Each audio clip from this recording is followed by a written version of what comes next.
التقسيم أم الوحدة؟ المعركة جديدة بشرق الفرات. يا جماعة، اليوم رح نحكي عن موضوع شاغل الشارع السوري بالفترة الأخيرة.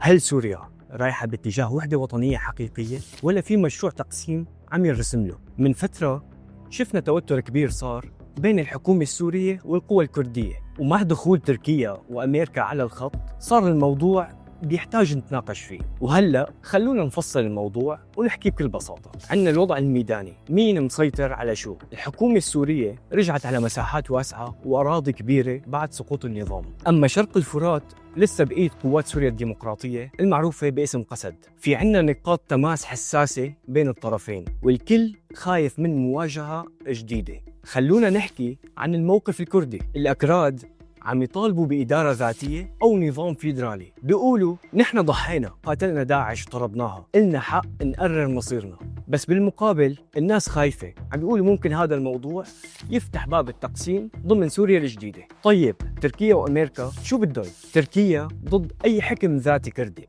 تعتبر إنه هذا الموضوع هو تهديد مباشر لمصالحها. أما أمريكا فهي لسه عم تدعم قسد بشكل أو بآخر، لو حتى بالفترة الأخيرة خف هذا الدعم. وطبعاً هالتدخلات عم تخلي الحل الداخلي أصعب. طيب الناس العاديين، نحن ويننا من كل هالقصة؟ المدنيين بشرق الفرات عايشين بحالة خوف. هل نحن أمام حرب جديدة ولا استقرار؟ ناس خايفة من نزوح جديد، وناس بدها مقومات معيشة قبل المقومات السياسية. حتى السيناريوهات شو ممكن يصير عنا بعد كل هالمعطيات؟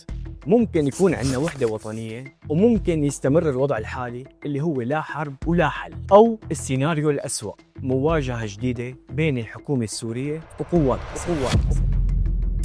يا جماعة، القصة مو بس أكراد وحكومة، القصة مصير وطن كامل.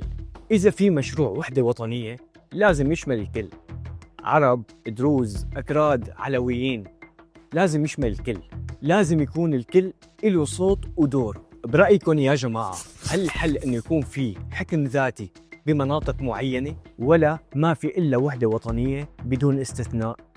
شاركونا آراءكم بالكومنتات كرمال نعرضها بالحلقة الجاية.